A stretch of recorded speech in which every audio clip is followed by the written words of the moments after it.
అందులో పాటలు కూడా బాగుంది. ఆ వయసులో ఆయన పాటలు దబిడి దిబిడి పాటలు కానీ అవి కానీ జనాలకి బాగా ఎక్కేసినాయి. మొదట అయితే దాని మీద చాలా ఇది వచ్చింది, నెగిటివ్ ఇది వచ్చింది, అంటే ఆ పాటకి అవునులే ఆ మూమెంట్స్ అయితే. కాకపోతే సినిమాలో చూసినప్పుడు ఆ మూమెంట్స్ ఎక్కువ చూపించకుండా కవర్ చేశారు. ఎందుకంటే ఎట్లా చేశారంటే అలా కొట్టడం ఏంటంటే ఇది కుర్రాళ్ళకి ఒకే ఉంటుంది. ఇప్పుడు ఎక్కువ ఎబ్బెట్టి అనిపించకుండా ఏమి ఎబ్బెట్టలేదు ఆయనకి. బాలయ్య బాబు గారు ఏం చేసినా పర్లా, ఇలా ఊరితే మామూలుగా లారీ పైకి ఎక్కినా కానీ నచ్చుద్ది. బాలయ్య బాబు గారి విషయంలో మాత్రం ఎవరు ఎటువంటి ఆక్షేపణ లేదండి. ఆయన చేసేది ప్రతి కూడా యాక్సెప్ట్ చేస్తారు.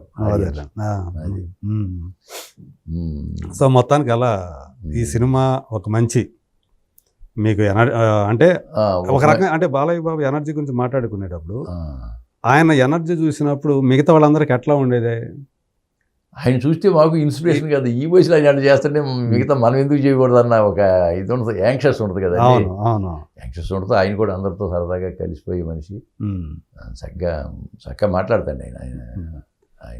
సరే, మీరు రివ్యూర్ అవుతారు అనుకోండి, సినిమా చూశారు కందుకూరులోనే, అక్కడ చూశారు కదా, కందుకూరులో చూశాను. అదే కందుకూరులో చూసినప్పుడు ఆ జనాల మధ్య ఏం చూసినప్పుడు మీకు ఏమనిపించింది? అది గొప్ప అనుభూతి అండి. నేను మామూలుగా ఏం చేశానంటే, నాకు ఆ రోజు వీడే మన వారసుడు అని ఒక సినిమా చేశాను, మెయిన్ క్యారెక్టరు. అది కందుకూరులో 12వ తారీఖున వాళ్ళు ఆడియో ఫంక్షన్ పెట్టారు. సరే నేను మార్నింగ్ వెళ్ళిపోయి అక్కడికి. మార్నింగ్ వెళ్ళిపోయిన తర్వాత లాడ్జ్లో స్నానం చేసి అసలు ఈ సినిమాలు ఎక్కడ ఉందని చూద్దాం, ఈవినింగ్ కదా అది ప్రోగ్రాము అని చెప్పి నేను హాల్కి వెళ్ళాను. హాల్కి వెళ్తే అప్పుడు 9:30కి వెళ్ళాను. 9:30కి ఫస్ట్ హాఫ్ చూసి బయటకు వచ్చారు జనం. సరే నేను లోపలికి వెళ్ళగానే నాకు పాత సినిమాలు గుర్తొస్తాయి వాళ్ళకి, వకీల్ సాబు, రాజన్ అన్ని గుర్తుపెట్టేసి ఫోటో గిటోలు దిగారు. ఈ లోపల సెకండ్ హాఫ్ స్టార్ట్ అవుతుంది, లోపలికి వెళ్ళిపోయారు. నేను కనబడ్డా దీంట్లో ఉన్నా, ఎందుకంటే నేను ఫస్ట్ హాఫ్లో ఉన్న సెకండ్ హాఫ్ నాకే తెలియదు అప్పటికి. మీరేం కనపడలేదు సార్ అంటే, ఇది సెకండ్ హాఫ్ కనపడతానని చెప్పాను. వెళ్ళి ఆ మేనేజర్ దగ్గరికి వెళ్ళి, నేను దీంట్లో యాక్ట్ చేశాను అబ్బాయి, నాకు టికెట్ కావాలి నెక్స్ట్ దానికి, షో ఏంటంటే 11:30 ఉందండి అన్నాడు. టికెట్ కావాలి, టికెట్ ఇచ్చాడు. ఈ రూమ్కి వెళ్ళిపోయి కాసేపు ఉండి రెస్ట్ తీసుకుని మళ్ళీ వచ్చి 2 సార్లు వెళ్ళారు థియేటర్ 2 సార్లు వెళ్ళాను. దగ్గరే వాకబుల్ డిస్టెన్స్. వెళ్ళాను. వెళ్ళిన తర్వాత 11:30కి సినిమా వదిలేస్తారు కదా. అవును, వదిలేసేటప్పుడు అలా బయటకు వచ్చేటప్పుడు గుర్తుపడతారేమో అని నాకు ఆశ. ఆ గేట్ దగ్గర నిలబడ్డా అనమాట. ఇక వచ్చేవాళ్ళు వచ్చినట్టుగా చూస్తా ఉన్నారు, అర్థం కావట్లేదు, ఈ రాళ్ళగడ్డి ఈయనే కదా అంటే ఇక నాకు అసలు ఆ అనుభూతి అనేది అద్భుతం అండి నిజంగాను. ఇప్పుడు సార్ మీరు దీంట్లో ఉన్నారు కదా, మీరు రాళ్ళు కొట్టేది మీకు చేయి దెబ్బ తగిలి మీకే కదా. అవునండి, ఈ ఫోటోలు విపరీతంగా ఫోటోలు. సినిమా స్టార్ట్ అవుతున్నప్పుడు సినిమా చూడడానికి వచ్చానని నేను మొత్తాన్ని ఫోటోలు ఇవ్వబోతేనే ఊరుకోరు. ఫోటోలు దిగి ఆ ఫోటోలు దిగిన తర్వాత ఇక 11:30 అయింది. లోపలికి వెళ్ళానండి. లోపలికి వెళ్ళి సినిమా చూసిన తర్వాత నేను మొత్తం సెకండ్ హాఫ్, ఫస్ట్ హాఫ్ అది లేదు కదా, సెకండ్ హాఫ్ నాది స్టార్ట్ అవడంతోనే మా సీన్లు మొదలైనవి. కానీ ఒక రకమైన నేను చేసినందుకు గుర్తొస్తుంది కాబట్టి ఒక రకమైన అనుభూతి. మొత్తం నాతో పాటు కొంతమంది లోపలికి వచ్చిన వాళ్ళు, మీరు ఆర్టిస్ట్ కదండి, అది అంటే దీంట్లో చేశారండి, దీంట్లో చేశానయ్యా, ఉన్నాను సెకండ్ హాఫ్లో వస్తాను. సెకండ్ హాఫ్లో నేను అవగానే ఆ ముందు బెంచ్లో కూర్చుని వెనక తిరిగి చూసి, సార్ మీరే కదా అంటే వాళ్ళకు ఒక అనుభూతి కదా, ఒక ఆర్టిస్ట్తో చూస్తున్నామని అనుభూతి వాళ్ళకి. అది చాలా హ్యాపీగా ఫీల్ అయ్యా నేను. బయటకు వచ్చిన తర్వాత కూడా విపరీతంగా ఫోటోలు అవి దిగారు. వేషం బాగుంది సార్ మీది, మంచి వేషం సార్, అది సింపతి వేషం అని చెప్పి అన్నారు. ఆ ఆనందాన్ని అక్కడ నేను కందుకూరులో పంచుకుని వాళ్ళతో అదే ఆ సినిమా చూసిన ప్రేక్షకులతో జనంతో పంచుకొని వచ్చాను. అంతేనండి. సినిమా చూసినప్పుడు ఏమనిపించింది మీకు? సినిమా చూసినప్పుడు సూపర్ హిట్ అనుకున్నాను. సినిమా ఫైట్లు బాగా ఉన్నాయి, ఫైట్లు ఎమోషనల్ బాగా ఉన్నాయి. అయినా కానీ అది కొత్త రకంగా ఫైట్లు చేయటం కానీ అవి కానీ చాలా. ఈయన వేషం కానీ బాలయ్య బాబు వేషం ఇంకా చెప్పేది ఏం లేదండి. బాలయ్య బాబు వేషం అసలు వెరైటీగా, ఆయన వేషం కానీ తర్వాత ఈ డాకుగా ఉన్నప్పుడు కానీ, లేదా సివిల్ ఇంజనీర్గా ఉన్నప్పుడు కూడా ఆయన వేషం అద్భుతంగా పోషించారు. బాలయ్య బాబు గారిని చెప్పేదే ఉంది ఇంకా. అదే ఆ వేషం ఏదైతే ఉందో, ఆ లుక్, డాకు లుక్ లో అవును కరెక్ట్గా సెట్ అయ్యారు కదా, బాగా సెట్ అయ్యారు. మామూలు లేదు. ఆయన మామూలుగా వచ్చి గుర్రం మీద వచ్చి ఆ ముసుగు తీసి చూడాలి నాకు రా చూడు అనేటప్పుడు నేను పైకి లేచి గరీబొంక మహారాజ్ అనగానే జనాలు పైకి లేస్తారు. అప్పుడు ఆ ఫైట్ అయ్యంతా మా కళ్ళారా చూసాం కాబట్టి తర్వాత ఏం జరుగుతుందో నాకు తెలిసిపోతా ఉండదు. మీకు తెలుసు. ఇంకా నేను మామూలుగా చంద్రిక కోడా తీసుకో, మీ అమ్మని చేశాడు కదా, వాడు అమ్మ గుర్తుకొచ్చేట్టు కొట్టి అంటాడు కదా ఈయన. అన్నప్పుడు ఈ అమ్మాయి కొడతా ఉంటుంది. కొడతా ఉంటే నేను కూడా మామూలుగా వెనక నుంచి చెబుతుంటాను, ఆ బాబీలో వాయిస్ కట్ చేశారు కానీ ఓకే కొట్టమ్మ కొడుకుని వాతలు తేలిట్టు కొట్టు, నెత్తురు కార్యాలు కొట్టు, అది గది శబాష్ బేటి అంటుంటా నేను. ఓకే అవి ఓబీలో వాయిస్ చెప్పాను, వాయిస్ కట్ చేశాను అనుకోండి. ఓకే ఓకే అది మంచి సీన్ అది మంచిది. అంతకంటే నాకు ఈ రాళ్ళు ఎత్తినప్పుడు తగులుద్ది కదా, కొడుకు చచ్చిపోయింది, అది సింపతి సీన్ ఊరంతా కొంచెం అవును అదొకటి బాగుందండి. నాకు చాలా ఆనందంగా ఉంది సార్, ఎందుకంటే ఈ సంక్రాంతికి బాలయ్య బాబు గారు లాంటి హీరో తర్వాత బాబీ గారి డైరెక్షన్లో ఆ సినిమా అంత అత్యద్భుతంగా ఆయనకి హిట్ అవటం, దాంట్లో రిజిస్టర్ అయ్యే క్యారెక్టర్ నేను చేయడం అనేది నా అదృష్టంగా భావిస్తున్నాను. ఆ అమ్మాయిది కూడా శ్రద్ధా శ్రీనాథ్ క్యారెక్టర్. అవునవును. అసలు అందరికి ఒక ఫస్ట్ ఈయన వాళ్ళ ఇంటికి వచ్చినప్పుడు అవునవును ఎస్టేట్కి వస్తాడు కదా పాప కోసం. అవునవును. ఒకవేళ పాపే ఈయన కూతురేమో అని అందరూ అనుకుంటూ ఉంటారు.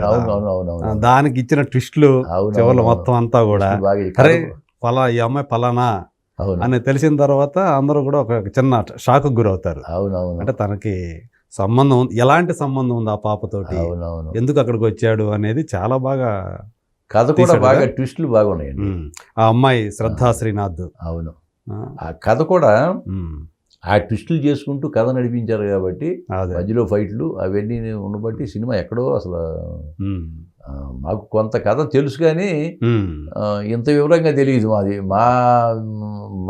మా సీన్లు మాత్రం మాకు ఐడియా తెలుసు. అదే సో ఈ ట్విస్టులు చూసినప్పుడు కూడా మీకు అనిపించదు ఓహో ఇది విధంగా. అంటే మీకు ముందే తెలుసు అనుకుంటా కదా, పాపను చూసినప్పుడు ఈ పాప ఎవరనేది తెలుసు? పాపను తెలీదు. చనిపోయినప్పుడు దహనం చేస్తారు కదా, అందరం ఉంటాము, ఈ పాప ఎవరైనా కూడా మాకు తెలీదు. అడిగితే డైరెక్షన్ ఇవ్వని అడగాలి, అడిగితే సో అక్కడ అడగడం వల్ల మనకు ఉపయోగం ఉంది, ఎందుకు అంటారు, ఎందుకు అనవసరంగా అనిపించుకోవటం. సరే లాస్ట్ ఎట్లా సినిమా చూస్తాం అప్పుడు చూద్దాంలే అనుకుంటాం అంతే. సో అటు మొత్తానికి అంటే బాబీ డియోల్ బాలయ్య వీళ్ళిద్దరి కాంబినేషన్ అంటే హీరో విలన్ కాంబినేషన్ అవునండి. మీకు ఎలా అనిపించింది? బాగుందండి. బాబీ డియోల్కి మంచి పేరు వచ్చింది కదా, ఇప్పుడు చాలా మంచి పేరు వచ్చింది. అతనికి హీరోగా కంటే కూడా విలన్గా ఎక్కువ విలన్గానే బాగా పేరు వచ్చింది. విలన్గా నిలదొక్కున్నాడు, ఇప్పుడు బాగా నిలదొక్కున్నాడు. ఇప్పుడు ప్రతి వాళ్ళు అతన్నే బుక్ చేస్తా ఉన్నారు. అవును, కాబట్టి దానికి తగ్గట్టుగా అతను కూడా పెర్ఫార్మెన్స్ విలన్గా సరిపోయాడు. హీరో కంటే విలన్గానే బాగున్నాడు.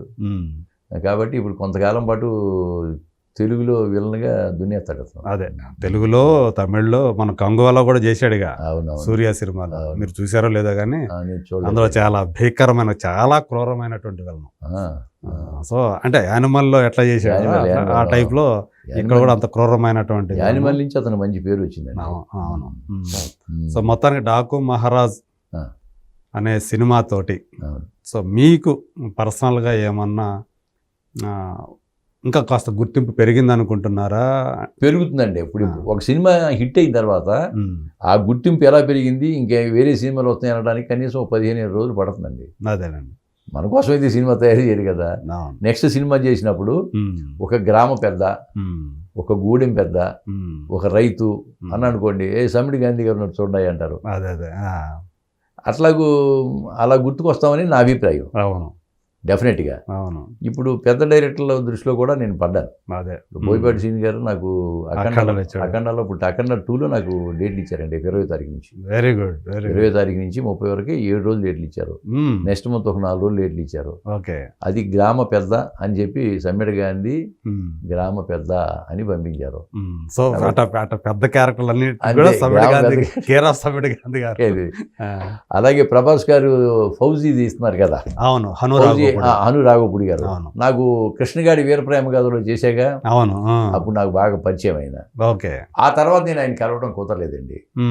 దాంట్లో నాకు మంచి వేషం, నా వేషానికి మంచి పేరు వచ్చింది. అవును, కృష్ణగాడి వీరప్రేమ గాథ డెఫినెట్గా మంచి వేషం, మంచి పేరు వచ్చింది. సరే నేను నాకు ఒకసారి ఆఫీస్కి వెళ్ళాను నేను కావాలని, ఆయన కలుద్దాం అని చెప్పి. ఆయన కలవలేదు కానీ ఆ కోడ్ ఎడిటర్ అల్యూమినియం ఫ్యాక్టరీలో ఉన్నారండి అన్నారు. సరే అల్యూమినియం ఫ్యాక్టరీకి వెళ్ళాం. దామోదరుడు ఒక మేనేజర్ ఉంటే ఆయన నన్ను తీసుకెళ్ళాడు. నన్ను చూడగానే ఎంతో ఆప్యాయంగా తెలిసిపోద్దండి, ఆప్యాయంగా గాంధీ గారు ఎంతకాలం ఉందండి చూసి అంటే 9 సంవత్సరాలు 18 రోజులు అయింది సార్, నేను డేట్ చూపించాను అన్నది. మనం చేసిన డేట్ చూపించాను సార్, 9 సంవత్సరాలు 18 రోజులు సార్ ఇవాళ కన్నా అయినప్పటికీ నవ్వాడు. మీకు దీంట్లో వేషం ఉంది.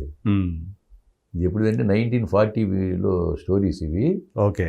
అప్పుడు ఒక తాండా లంబాడి తాండా ఒక ఉంటుంది, దాంట్లో మీకు గ్రామం పెద్దగా వేషం ఉంది, అక్కడ పెద్దే ఉంది మీకు, బహుశా ఫిబ్రవరి మార్చి ఆ ప్రాంతంలో డేట్లు జాగ్రత్త ఖాళీ పెట్టుకోండి అని చెప్పాడండి. Okay okay. చెప్పి కోడేట్ని పిలిచి గాంధీ గారి పేరు నోట్ చేసి పెట్టండి, టైం వచ్చినప్పుడు నాకు చెప్పండి అని చెప్పి అన్నాడు. ఓకే. అలా చేసి సార్ చాలా థ్యాంక్స్ సార్ వచ్చండి. ఇంతవరకు ప్రభాస్ సినిమాలు చేయలేదు కదా, ప్రభాస్ గారి సినిమాలు చేయలేదు, ఇంతవరకు ఆ కాంబినేషన్ లేదు, చేయలే. ఓకే.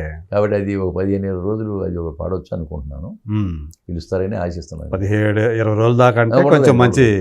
పెద్ద సినిమాల్లో 10 రోజులు అంటే 15 రోజులు చేస్తారు సార్. అవును, 15 రోజులు అంటే 20-25 రోజులు దానికి ఒక లెక్క ఉండదు. అవునవును.